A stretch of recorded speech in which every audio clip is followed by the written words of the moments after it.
Welcome back to On the Move with Victor Shi. This is Victor Shi. It's Monday, January 9th. We are finally done with the House Republican circus that we saw last week. And when I came to you on Friday morning, there was no Speaker of the House. Kevin McCarthy was about to enter his 12th round of voting with the same amount of opposition as days prior. But by the end of the night on Friday, he ended up receiving the votes necessary to becoming the Speaker of House, or I guess Speaker of the House in name only. But make no mistake about it, there's a cost to doing so. There were concessions made which hurt not only Congress, but also the functioning of democracy. How concerned should we be, and what should we be making of the speech given by Kevin McCarthy earlier in the morning on Saturday after he attained enough votes? I'm grateful to be joined by Tara Setmayer to be breaking this down, who is someone who I've long admired for her voice in the pro-democracy movement. Some of you may know her from MSNBC or her appearances on The View. Others may know her from her work at the Lincoln Project, which she is on full display this morning. Or maybe you know her from her voice on basically every other major network and publication. So I'm so excited to be joined by Tara. Thank you so much for being here, Tara. Oh, thank you for having me, Victor, and congrats on the show. It's important to have the younger generation helping us out since we messed it all up. Thank you so much. Well, so I mean, there's a lot to get to, but I want to start off a little bit with maybe some history for those who may not understand that this was basically years in the making. And I think for a lot of young people who may look at the Republican Party solely through the Trump lens and the Trump presidency, I think it might be hard for people to understand maybe what the Tea Party movement was. So I'm wondering if you can kind of walk us through what that movement was and what some of the concerning signs were at the time in 2009 when this movement was just getting started. Yeah, absolutely. I was on the Hill at that time. I was a communications director for a very conservative member of Congress from California, longtime congressman. And, even he was not thrilled with the way the Tea Party folks came in and decided to be so disruptive. I mean, ideologically, the Tea Party at the time, I mean, I was a conservative for many, many years. I'm still pretty conservative in the traditional sense, not what conservatism is defined as today, which is just unrecognizable to those of us who spent decades in as conservatives intellectually. But as a Reagan Bush typical Republican, there were some things about the Tea Party that made sense to me: fiscal responsibility, reining in over overreach of the government, the typical stuff. But when I have to admit that even I was a bit naive about the level of racial animus that went along with the Tea Party. And back in those days, I was one of those people who was like, okay, stop trying to just make it seem like this is all about race, because it was after President Obama had become the first Black president of the United States. And there were elements of that, which there always have been, in the uglier underbelly of politics. But I didn't feel that that was the dominant force, that it was really truly about healthcare and not socializing healthcare and not, increasing the deficit. And I mean, Tea Party was supposed to be taxed enough already, right? That was actually one of the monikers for the name there. And it turned out that I was wrong. I was very wrong as the years went on, and I saw how the Tea Party mutated into Trumpism and MAGA. And it was really incredible and disappointing for me as someone who was a young conservative, about your age when I was in college and after college at George Washington University in Washington, D.C. here. I was very active in the 90s when Republicans came in and took over Congress for the first time in 40 years. That's the Newt Gingrich, Tom DeLay, Dick Armey days when Bill Clinton was president. And you look back now, and a lot of kind of the hijinks and antics that we see now are what those guys laid the foundation for, even back then in the 90s. But today, it's on steroids. I mean, it's how uncivil and just out of control the MAGA wing of the party is. And now the leaders of the party have mainstreamed the crazies. Yeah. And that started really in the 90s. But the leadership back then, they were a lot more strategic about what they wanted to accomplish legislatively. They weren't trying to just shut the government down just for the hell of it. They did shut the government down once to prove a point, but they paid a price for it. They didn't try that again in the 90s. But they always at least had some type of like honest legislation that they were trying to push forward. And it was very successful working bipartisanly with Bill Clinton. Some of Bill Clinton's biggest legislative achievements were bipartisan bills that started with the Contract with America concepts of welfare reform and some other criminal justice reform and some of those things in the 90s. I know some will argue now that the criminal justice reform bill back then wasn't, had some byproducts that ended up not being so great. But at the time, no one knew that that's what would happen. The intent was to try to fix some things. But when you fast forward to now and to when the Tea Party came in 2010, they really did not understand how to govern. There was a certain frustration with some of the old guard who'd been on the Hill, Republicans, for a long time that understood how the place runs. And you can have those fights and you can have those arguments about, well, we're spending too much money on this bill, or I want this amendment in that bill. But you work through the institution. You don't blow up the institution because you're throwing a political temper tantrum. And unfortunately, that political temper tantrum in 2015 is what got John Boehner kicked out. And then Paul Ryan, when he decided to come in, he said, listen, we're going to change some rules here, because that's where the motion to vacate it only needed one person to do it, to bring it to the floor. That's when Paul Ryan said, I'm not doing it. And you know who that person was at the time for Boehner? It was Mark Meadows. Wow. It was Mark Meadows of all people. Yes. And so Mick Mulvaney tried it in 2013 and it didn't fly. And then they created the House Freedom Caucus. And then Meadows came in and they tried again in 2015. And this time they were successful just with the threat. They never went through with it. But Boehner finally said, I'm out of here. I'm done trying to, babysit you people. I've had it. And Paul Ryan was reluctant. He didn't really want to do it either because he just wanted to be Ways and Means chairman because he's an academic guy, wanted to make all kinds of changes, and we can argue about those policies. But he really wasn't interested in Speaker of the House after coming off of the failed presidential run and vice presidential run with Romney. But he took it and said, listen, you're going to change the rules and make it 5 people because I'm not going to put up with a couple intransigents that are going to hold me hostage, and I'll do it. And he only lasted a couple years also, because during that time, Donald Trump gets elected, and those people who were the extremists were becoming more and more mainstreamed and more extreme.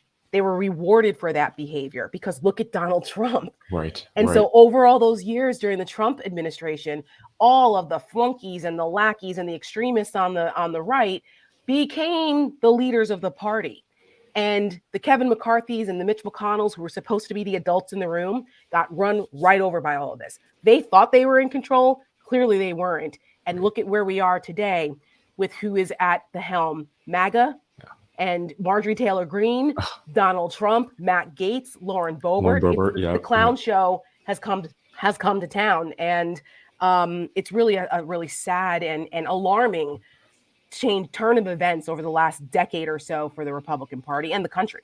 So that is all completely fascinating. There's so much to pull apart from that. But I'm wondering, so Kevin McCarthy ran for speaker, obviously, last week. But it seemed like, up until Friday, there were so many people who were against him, particularly, like you said, Lauren Boebert, Matt Gaetz, those 21 people who kept on voting against Kevin McCarthy. And I'm wondering, based off of what you just said from the Tea Party moving forward and maybe his time in the House, what was there something personal to the 21 people and their votes against Kevin McCarthy, or what was it that kept on making them vote against Kevin McCarthy time and time again? And why did Kevin McCarthy keep on trying?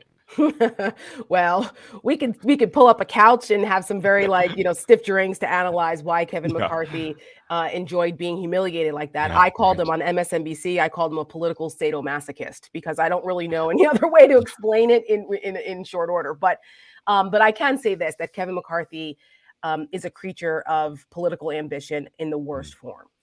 And when he came to DC in 2006, he met with Newt Gingrich, who was another very ambitious, very shrewd partisan operative and former Speaker of the House. And he was anointed by Newt Gingrich early on. This is before, Newt was always a little wacky, but before he really went full Trump and just completely unrecognizable, he was still respected in the party back then in 2006.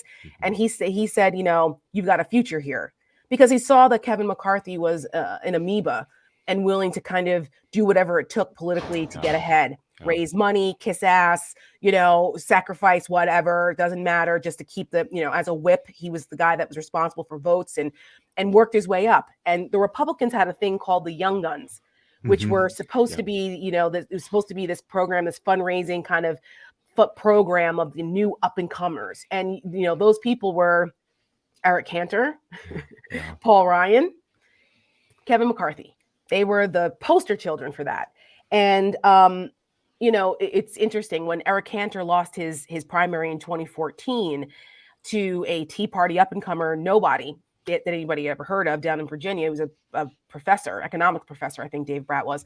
It was a wake up call, like, oh my God, okay, we need to pay attention to these people. And now we see where we've come a long way from that. So Kevin McCarthy has just been dreaming of this, becoming the speaker for his entire political career. And he demonstrated that he's willing to say, do, cut deals, anything to get there. And I think that's problematic. That is a sign of a weak leader. There is a point where you have to draw the line.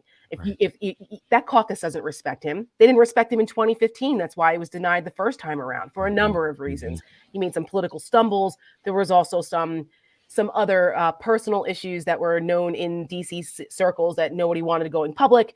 And so all of those things combined, they said, yeah, nah, not you. Yeah. And then here he decided to sell his soul to MAGA, thinking that that's finally going to be his pathway. And obviously he did. So that's the kind of the long and short of it with Kevin McCarthy. I never thought that he would actually become speaker. I thought for sure that Trump would turn on him at some point because he was so weak, and that Trump was just toying with him. But Donald Trump still sees use for Kevin McCarthy, so he decided to stick with him. And when he got elected, who did he thank? Kevin McCarthy thanked Donald Trump. Right. And so that part of it is just so infuriating after everything that went on the anniversary of January 6th, no less, where Kevin McCarthy didn't vote for the certification of our free and fair election after everything that happened, a violent insurrection led by Donald Trump. And he still went along with the big lie for his political ambition. And it's just, it's infuriating. It really is. But that just shows why we need to remain vigilant. Yeah. I mean, it's so infuriating. And we can't help but mention Brazil and what's happening there and how Kevin McCarthy still hasn't said a word about what's happening in Brazil, even though it would kind of mirror January 6th. But I guess that maybe isn't a surprise. And as we're talking about Kevin McCarthy, did you read that one piece in the New York Times by, I forgot who wrote it, but it was on Elise Stefanik and kind of how she went from being this principled conservative person into someone who basically kind of mirrors Kevin McCarthy in the sense that she will do anything to please, to maintain power, to win the support of Donald Trump. And it's like all of these Republicans who really just have no principle and no backbone. I'm wondering if you think that there's anyone left in the Republican Party who has any sort of willingness to, back in the 90s, you said that people were doing things in bipartisan fashion when there was actually policy being made. I mean, we had a balanced budget in the 90s. Can you believe it? It's shocking to think about. But I mean, is there anything that resembles that anymore? Do you think it's completely MAGA fringes now and extremism and election denialism and trying to take away rights? Is that where the Republican Party is now? I mean, it was Maya Angelou who said, if someone shows you who they are the first time, believe them. And the Republicans have laid it all out. They've said the quiet parts out loud multiple times. The reason why I finally left the party after 2020, after the election in 2020, when I saw there was not a full repudiation of Donald Trump, and I said, okay, after he gave that despicable speech in the East Wing of the White House and in the wee hours of the night on election night in 2020, claiming fraudulently that they, claiming that there was fraud and that they're, dishonestly is really the word. And I said, oh God, here we go. I mean, we predicted he would do that. I was worried about violence in the streets, frankly. And then Republican leadership, like the adults in the room who should have known better, the McConnells, the McCarthys, and others, still did not come out and say, cut it out. Like, we're not going to now undermine a core constitutional mechanism here. That's the foundation, cornerstone of our entire democracy. We're not going to let you do that. When I saw they were still unwilling to tell him stop it, then I said, I'm done. I can't do it anymore. And that showed me that the party is so morally bankrupt.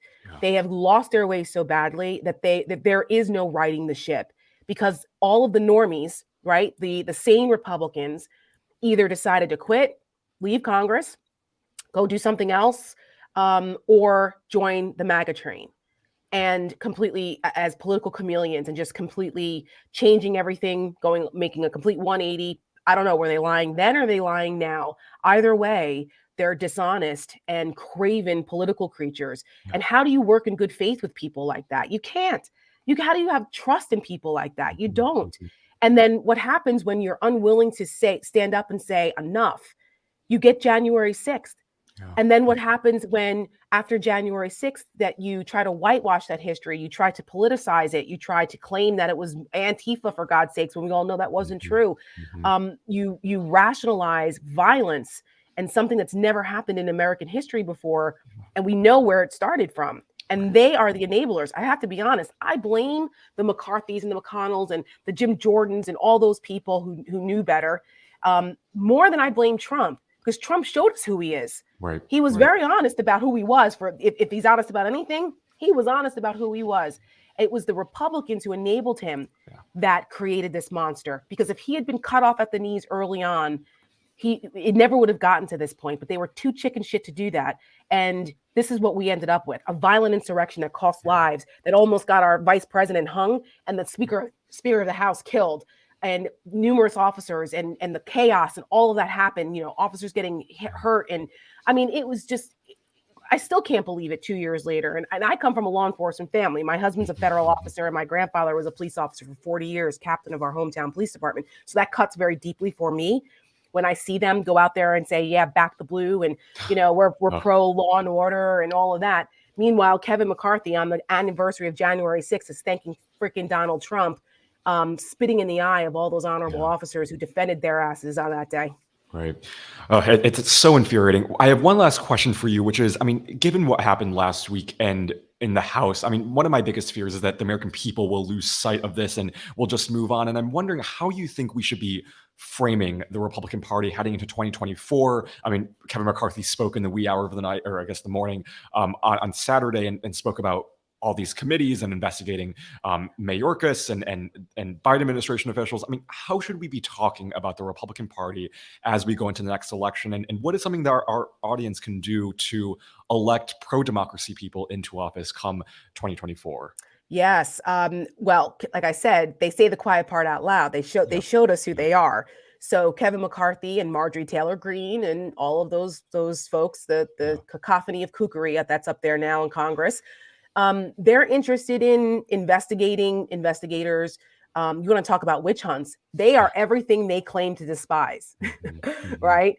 And you have and look for impeachment against Trump. I mean, against Biden and the DHS secretary and all of this nonsense, just simply to distract from their own transgressions, because we already know how many members of Congress are possibly under investigation by the Department of Justice right now, including Jim Jordan, who's now going to get the gavel of the Judiciary Committee, which has oversight over the Justice Department. It's the world turned upside down. I mean, he ignored congressional subpoenas, but now he's going to be chairman of a.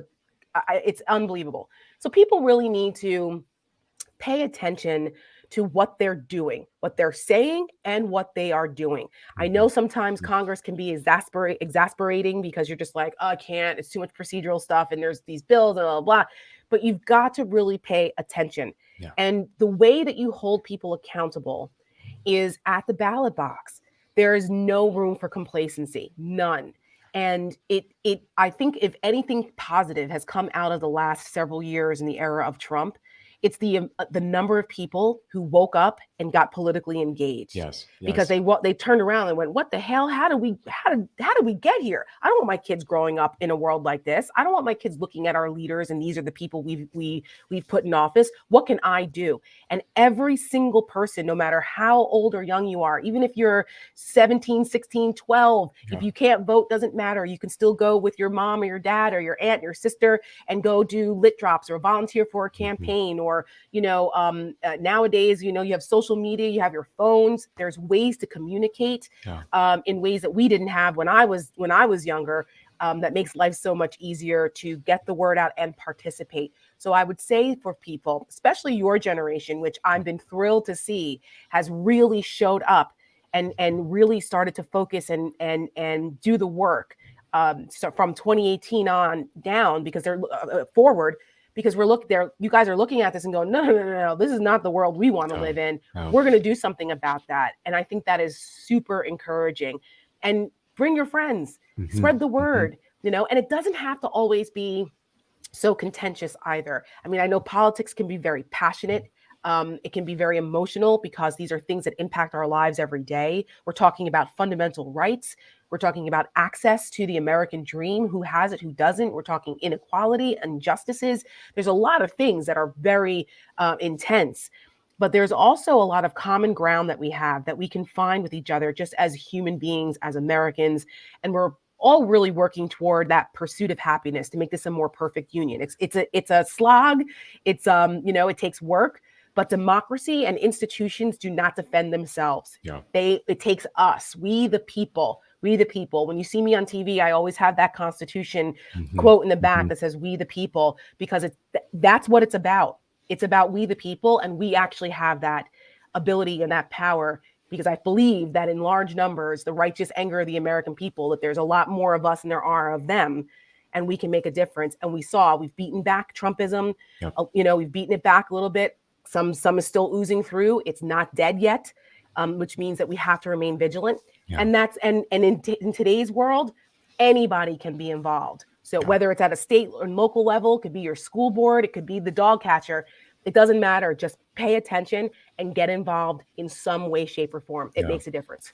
I remember my AP government teacher told me this one saying that he always tells his students, which has always stuck with me, which is we should all be embracing the civics lifestyle, which is there's so much around us. Politics is always infused in our life, but finding some way to get involved. It can be on the local level, the federal level, whatever you want to do. It's this lifestyle that we should all be cultivating. And it's not just voting every 2 years or voting every 4 years. It's actually, every single day, paying your taxes, doing your part as a citizen. And that's what makes democracy whole. And so that's what has really stuck with me. And I think hopefully our audience can take that forward as we head into 2024, because as we saw last week, the work is only getting started and it's going to be a messy next couple of years. Yes, it was too close. 2022 was razor thin. I mean, so was 2020. People don't realize Donald Trump got 75 million votes. It was very, very close, even though the Electoral College wasn't as close, but it was close. 12,000 votes in Arizona. Less than 12,000, 11,000 votes in Arizona, less than 12,000 in Georgia. Right. That's like a basketball game. Razor thin. Yeah. So remember, too close for my comfort. Yes, exactly. Same here. Well, Tara, thank you so much for joining, and thank you so much for your voice and what you do to protect democracy. We are all so grateful. And thanks so much for joining today. Thank you so much, Victor. Kudos to you guys too. Thank you.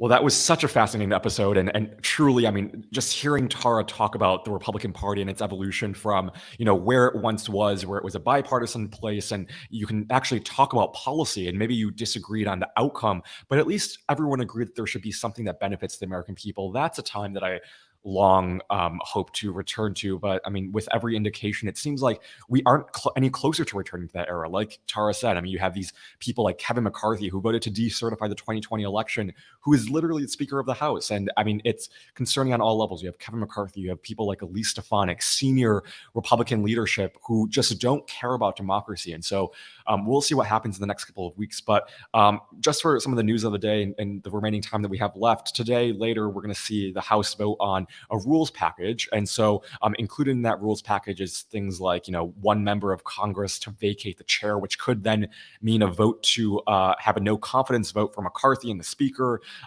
gutting the ethics committee at a time when Santos is under investigation on multiple levels, international, federal, state, and local, slashing money for defense spending, which is something deeply unpopular with traditional conservatives. Not that there are any many out there, but you have these things in the rules package, and I think a lot of Republicans are expressing some skepticism toward too. So it'll be interesting to see what happens with that rules package. The vote is later today, and it'll be, I think, Kevin McCarthy's first big test as Speaker of the House, and so we'll see how that vote plays out, and I'll keep you guys posted. The next thing is I've read that the House Republican Committee, speaking of what they plan to do and just these sham investigations, is they're planning on launching a subcommittee that'll look into the White House's communication with big tech companies, namely to look at kind of what they've been doing regarding COVID. And so that will be chaired by none other than Jim Jordan. And they also plan on looking into Dr. Fauci on that subcommittee. So we're already seeing Republicans really take,